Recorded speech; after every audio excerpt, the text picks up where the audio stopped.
En fait, quand on parle d'égalité, les gens confondent parfois avec l'équité.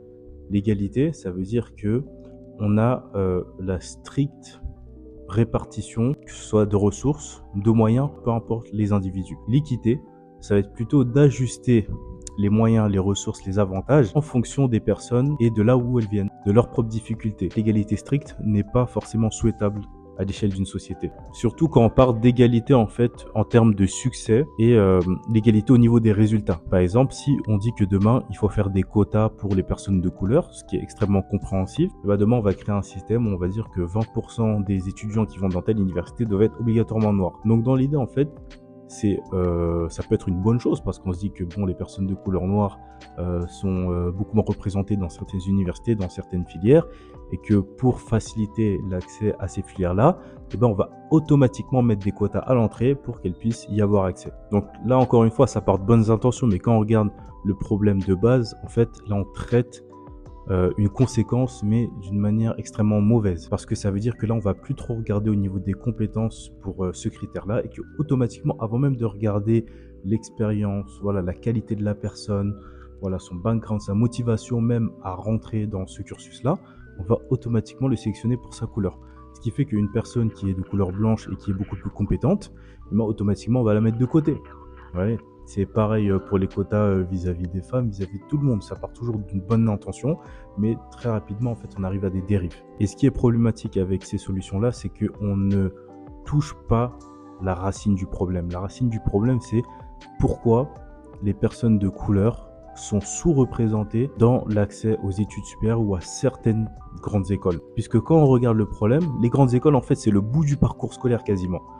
La personne a déjà fait sa maternelle, voilà, sa primaire, son collège, son lycée.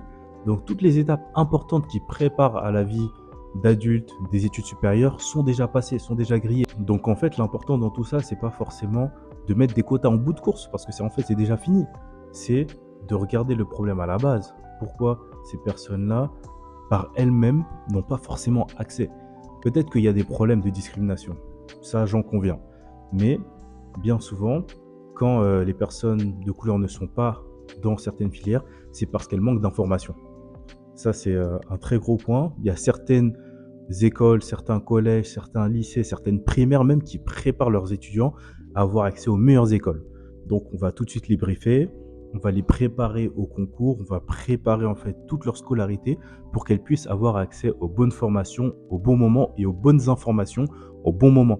Ce qui n'est pas le cas dans certaines zones où les élèves en fait sont juste poussés à faire leur année d'année en année. L'important c'est juste de passer l'année, de réussir son semestre, son trimestre.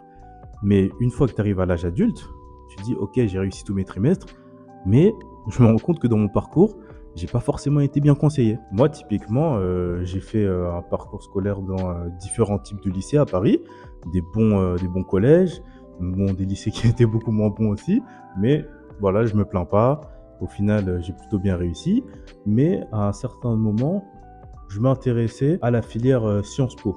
Sciences Po Paris, parce que je me disais, bon, bah tiens, moi, j'aime bien tout ce qui touche un peu à ça. À l'époque, j'aimais bien en tout cas. Et je me dis, bah, j'aimerais bien voir comment je peux rentrer. J'avais déjà un bac+1, j'étais à ma deuxième année de DUT. Aujourd'hui, je pense que ça s'appelle autre chose. En demandant des informations, on m'a dit, bah non, en fait, le concours pour rentrer à Sciences Po en première année, il se prépare déjà en terminale. Et ça, je me dis, mais en fait, ça, j'ai jamais entendu parler de ça. Et je pense que beaucoup d'étudiants, que ce soit pour aller à Sciences Po, pour aller en école d'ingénieur, pour aller dans tout un tas de filières, n'ont pas cette information-là. Et ça, c'est pas forcément une question de couleur de peau, c'est surtout une question d'origine sociale.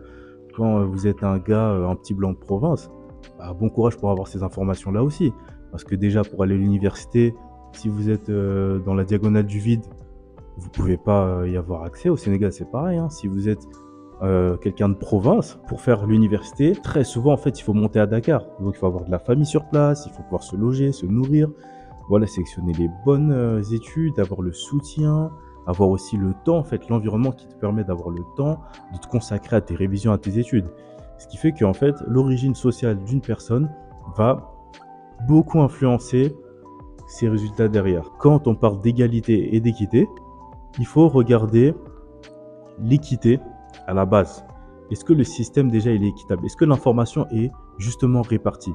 Est-ce que les personnes qui sont les plus vulnérables socialement peuvent avoir accès ou peuvent avoir une facilité d'accès. Parce que quand on parle de quotas, on ne devrait pas forcément mettre un système automatique, mais on peut se dire que bah tiens, si vous venez de telle région, bah il y a une facilitation des démarches administratives, tout simplement.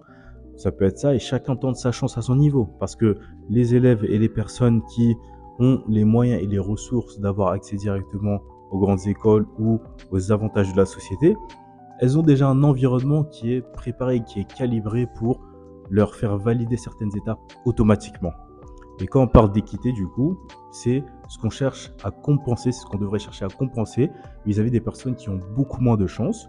Donc, leur proposer un système qui est peut-être encadré par l'État et qui va leur permettre d'avoir accès à toutes ces facilitations. C'est comme quelqu'un qui passe au tribunal. Voilà, il y a les personnes qui peuvent se payer un avocat et il y a les personnes qui ne peuvent pas. Du coup, on leur donne un commis d'office. Voilà. Et ça, c'est l'équité. Même si, bon, on peut juger de la qualité de l'avocat ou du commis d'office. Mais en bout de course, la personne est quand même défendue. Après, bon, on fait avec les armes qu'on a. Donc, qu'est-ce que vous en pensez? J'espère que vous avez apprécié la vidéo. N'hésitez pas à liker, à vous abonner, à partager. Et on se retrouve très bientôt. Salut.